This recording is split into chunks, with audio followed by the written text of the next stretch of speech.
अस्सलाम वालेकुम स्टूडेंट्स, कैसे हैं आप सब? कैसी लग रही है केमिस्ट्री और ऑर्गेनिक केमिस्ट्री? अभी तक आप पढ़ रहे हैं हाइड्रोकार्बन्स। मेरा नाम है बिस्मा अस्कर और हम यहाँ पे मिलकर जो हाइड्रोकार्बन्स पढ़ रहे हैं इसमें हमने एल्केन्स को डिस्कस कर लिया है। आज हम चलेंगे एल्कीन्स की तरफ इस लेक्चर में और एल्कीन का अब लेंगे इंट्रोडक्शन। मैं आपको सिखाऊंगी कि इसकी डेफिनेशन क्या है, सोर्सेज क्या है और साथ ही साथ कुछ स्ट्रक्चर्स बनाने भी सिखाऊंगी, क्योंकि अक्सर स्ट्रक्चर में आकर स्टूडेंट्स थोड़े से कन्फ्यूज़ होते हैं। तो आइए चलते हैं लेक्चर की तरफ। तो स्टूडेंट्स, हमने अभी तक बात कर ली है एल्केन्स की, क्वेश्चंस भी डिस्कस कर लिए कि पेपर में किस तरह पूछे जाएंगे, साथ ही साथ हमारे बुक में जो टेस्ट योरसेल्फ गिवन था उसको भी डिस्कस कर लिया। अब हम जा रहे हैं नेक्स्ट क्लास ऑफ कंपाउंड्स में जिसका नाम है एल्कीन्स। एल्कीन्स की तरफ जा रहे हैं और एल्कीन की जो स्पेशल बात है वो हम सबको ऑलरेडी पता है, जो हमने डिस्कस कर ली है कि इसमें carbon to carbon double bond present होता है। डबल बॉन्ड इसकी निशानी है। आपने साथ ही साथ ये देखा था कि एल्केन को हम पैराफिन्स कहते हैं। पैराफिन्स क्यों कहते हैं? क्योंकि जी उसके अंदर एक लीस्ट रिएक्टिविटी की प्रॉपर्टी है, वो रिएक्ट नहीं करता ज़्यादा, इस वजह से हमने उसको पैराफिन कह दिया था। उसी तरह से स्टूडेंट्स, हम एल्कीन्स को ऑलेफिन्स कहते हैं। ऑलेफिन्स का मतलब होता है ऑयल फॉर्मिंग। अब इनको ऑयल फॉर्मिंग हम क्यों कहते हैं? क्योंकि कुछ एल्कीन्स ऐसे होते हैं कि जब वो रिएक्ट करते हैं हेलोजेंस के साथ तो जो प्रोडक्ट बनता है वो थोड़े से ऑयली प्रोडक्ट्स होते हैं। ठीक है, जो प्रोडक्ट बनेगा वो होगा ऑयली प्रोडक्ट। इसी वजह से आप एल्कीन्स को कहते हैं ऑलेफिन्स। ऑलेफिन्स का मतलब होता है ऑयल फॉर्मिंग। ऑयल फॉर्मिंग का मतलब है कि कोई ऑयली चीज़ है जो एल्कीन्स की वजह से बन रही है, और वो कब बनती है कि जब एल्कीन रिएक्ट करते हैं हेलोजेंस के साथ। ये बात समझ में आ गई आप सबको? अब एल्कीन की स्ट्रक्चर की बात करते हैं और एल्कीन के जो स्ट्रक्चर्स बनाने में आपको सिखाऊंगी वो है 5 स्ट्रक्चर्स। अब आपको याद होगा मैंने आप सबसे कहा था कि एल्केन के स्ट्रक्चर बना लें, क्योंकि एल्केन के स्ट्रक्चर अगर आप बना लेंगे तो आपको बहुत बेसिक से जो स्ट्रक्चर है ना सिंगल बॉन्ड वाले, वो सारे के सारे आ जाएंगे। क्योंकि जब आप जाएंगे जी एल्कीन्स की तरफ तो आपको थोड़ी सी मुश्किल होगी स्ट्रक्चर बनाने में। वो मुश्किल क्यों होगी? वो चीज़ मुश्किल असल में है नहीं, लेकिन क्योंकि ये नया स्ट्रक्चर, इसमें थोड़ा सा एल्केन से डिफरेंस आ जाता है तो अक्सर स्टूडेंट्स कन्फ्यूज़ हो जाते हैं। अब कन्फ्यूजन कहाँ आती है? सबसे पहले तो हम बनाते हैं ना सबसे सिंपलेस्ट स्ट्रक्चर एल्कीन का। जो एल्कीन का आप सबको पता है सिंपलेस्ट स्ट्रक्चर क्या है? Carbon to carbon double bond होना ज़रूरी है। Carbon to carbon double bond होना ज़रूरी है। इसका मतलब है कि आपके पास सिंपलेस्ट स्ट्रक्चर वही होगा जिसके अंदर 2 कार्बन एटम्स मौजूद हैं। इन 2 कार्बन एटम्स की मौजूदगी होगी और यहाँ पे आपके पास हाइड्रोजन हम लगा देंगे बाकी इनकी बैलेंसिंग के लिए। ठीक है, तो ये है इथीन, जो carbon to carbon double bond की वजह से सिंपलेस्ट एल्कीन कहलाता है। और अगर आपसे पूछा जाए कि कार्बन का ये जो एल्कीन्स बनते हैं इसमें 2 कार्बन एटम्स वाला सिंपलेस्ट क्यों होता है, तो आपको रीज़न पता है कि carbon to carbon double bond है। कार्बन टू कार्बन के अलावा अगर कोई एलिमेंट आता है ना, ऑक्सीजन आता है, तो आप उसको एल्कीन नहीं कह सकते। इसलिए आप सबने याद रखना है कि एल्कीन्स में जो सबसे फर्स्ट होता है कंपाउंड वो है ethene, carbon to carbon double bond. और ये कौन सा है? जिसके अंदर 2 कार्बन एटम्स मौजूद है। और 2 कार्बन एटम्स मौजूद होने क्यों ज़रूरी है? क्योंकि carbon to carbon double bond की बात करें। ये बात समझ में आ गई आप सबको? अब हम आगे चलते हैं। पहले तो इसके नाम में आपको बता देती हूँ। इथीन तो इसको हम सब कहते ही हैं। इथीन हमने पढ़ा भी था कि इसको अगर ऑर्गेनिक नेम देने तो हमने क्या कहना है। साथ ही साथ स्टूडेंट्स आपने याद रखना है कि इसी कंपाउंड को इथाइलीन भी कहते हैं। ठीक है, इथाइलीन भी कहते हैं। अक्सर स्टूडेंट्स कंफ्यूज कर जाते हैं इथाइलीन को आपके आयन के स्ट्रक्चर जो कि एल्काइन होते हैं उससे, लेकिन आपने कंफ्यूज नहीं करना, आपने इसी को कहना है कि ये एथाइलीन भी है। तो अभी हमने बात कर ली है कि carbon to carbon double bond हमारे पास सबसे सिंपलेस्ट क्यों है एल्कीन। क्योंकि कार्बन किसी और एलिमेंट के साथ जुड़ेगा तो आप उसको एल्कीन नहीं कहेंगे। ठीक है, तो फर्स्ट इन द सीरीज कौन सा है? इथीन, जिसका दूसरा नाम है इथाइलीन। ये बात समझ में आ गई? अब हम चलते हैं और दूसरा स्ट्रक्चर ड्रॉ करते हैं। इसके बाद जो सीरीज में आएगा सेकंड कंपाउंड, वो स्टूडेंट्स होगा 3 कार्बन एटम्स वाला। अब जब स्टूडेंट्स को कहा जाता है ना कि आपने डबल बॉन्ड बनाने हैं और 3 कार्बन एटम्स में बनाने हैं, तो अक्सर समझते हैं कि 3 कार्बन एटम्स में हर कार्बन के दरमियान में डबल बॉन्ड बनाना है। इसीलिए मैंने आपसे कहा कि स्ट्रक्चर्स बनाने में आपको खुद सिखाऊंगी, क्योंकि देखिए यहाँ पे आके स्टूडेंट्स कंफ्यूज हो जाते हैं। 2 कार्बन एटम्स के बनाने बड़े आसान है, क्या डबल बॉन्ड 2 में लगाया और ख़त्म हो गया। अब हमने जब 3 कार्बन एटम्स के बनाने हैं ना, तो अक्सर स्टूडेंट समझते हैं कि इसका मतलब ये है कि इधर भी डबल बॉन्ड होगा, इधर भी डबल बॉन्ड होगा, तब जाके आपका एल्कीन कंप्लीट होगा। ऐसा नहीं होता। देखें, आपके पास डबल बॉन्ड सिर्फ और सिर्फ एक जगह पे मौजूद होगा। मतलब क्या कि यहाँ पे आपने डबल बॉन्ड लगा दिया, carbon to carbon double bond कर दिया।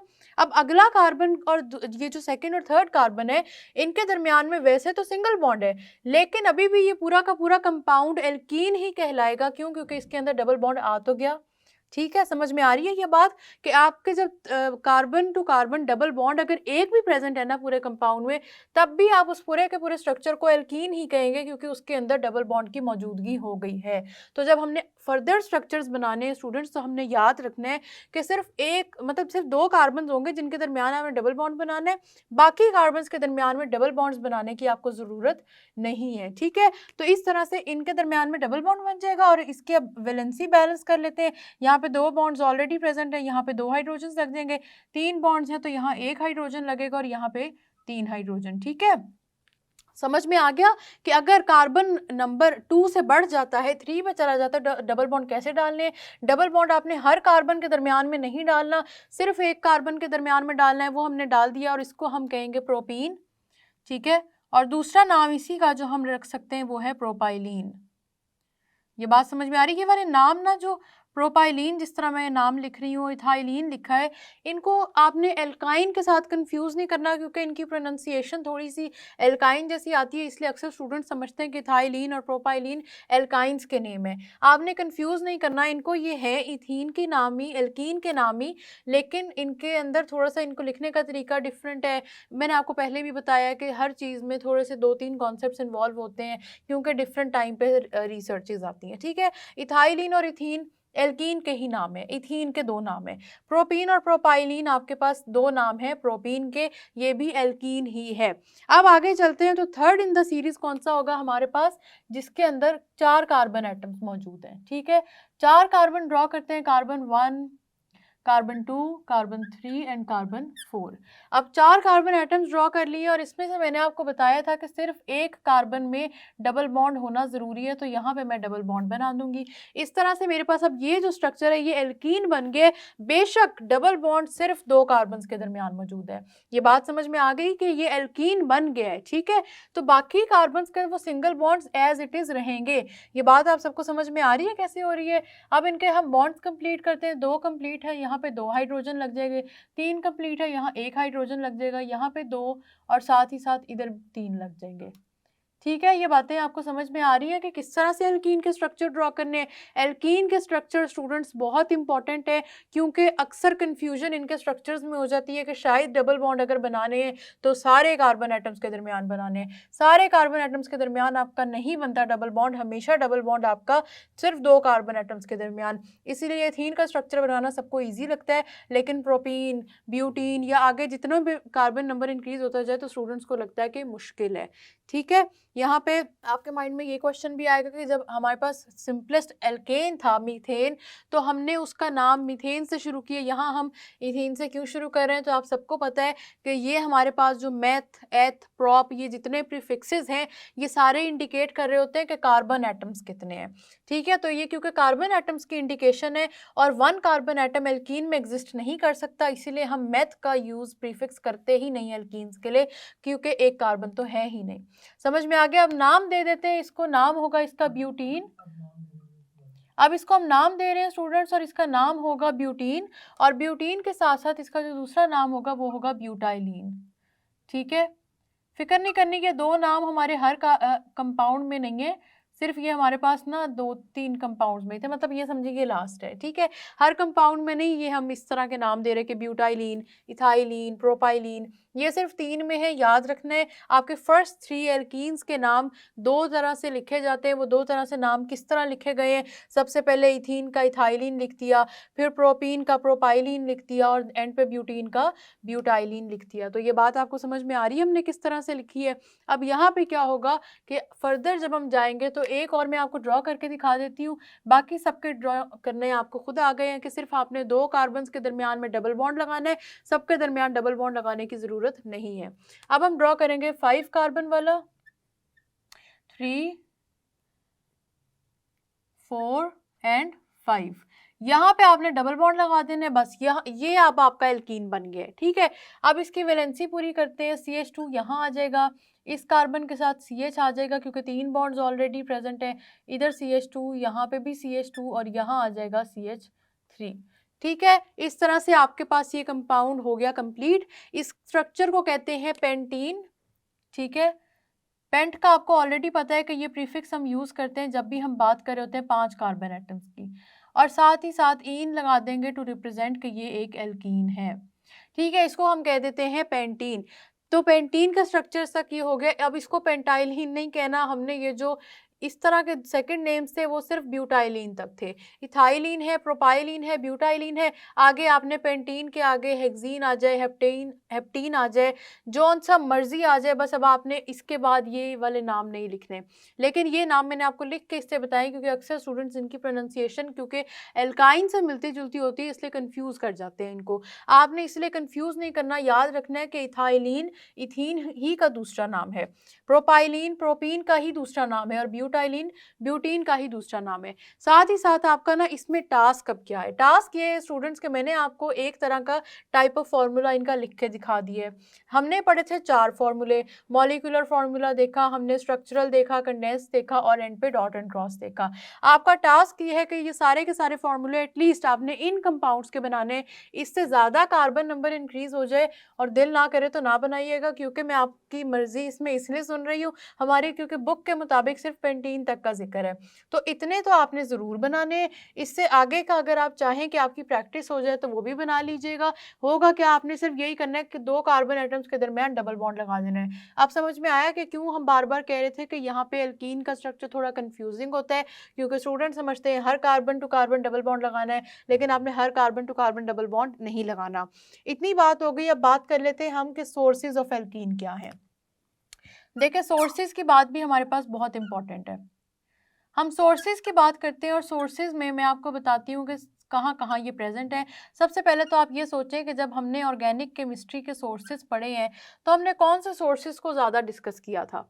हमने डिस्कस किया था डेड प्लांट्स के डिके से बनते हैं फॉसिल फ्यूल्स, और फॉसिल फ्यूल से फर्दर आता है हमारे पास कोल, पेट्रोलियम और नेचुरल गैस। तो ऐसा ही है स्टूडेंट्स के यहाँ पे भी हमने वही बात करनी है, हमारे पास सोर्सेज डिफरेंट नहीं है। मैंने आपको हमेशा कहा है कोल हो, नेचुरल गैस हो, पेट्रोलियम हो, आपने इनमें से सारे के सारे एल्केन्स या एल्कीन्स के सोर्सेज को डिस्कस कर लेना है। अब हम जो बात करें एल्कीन्स की, तो स्टूडेंट्स इसके जो सोर्सेज में नेचुरल गैस में 20% तक एल्कीन पाया जाता है। कौन सा? इथीन।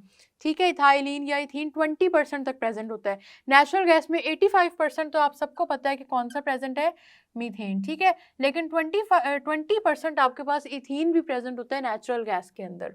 तो नेचुरल गैस से भी आपको मिल सकता है। इसके अलावा कुछ अमाउंट इसकी कोल गैस में भी प्रेजेंट होती है, और साथ ही साथ याद रखना है कि पेट्रोलियम की कैटालिटिक क्रैकिंग से भी आपको मिलता है एल्कीन।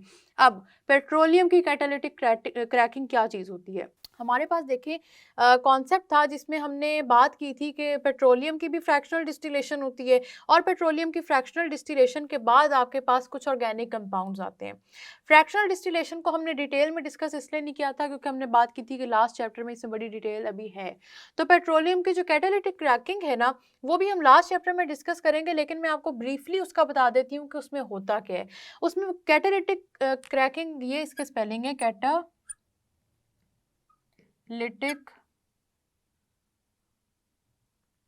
क्रैकिंग। ठीक है, ये इसके स्पेलिंग्स हैं, याद रख लेने हैं। पेट्रोलियम की होती है कैटालिटिक क्रैकिंग, और उसके बाद आपके पास बन जाता है बहुत सारे ऑर्गेनिक कंपाउंड्स।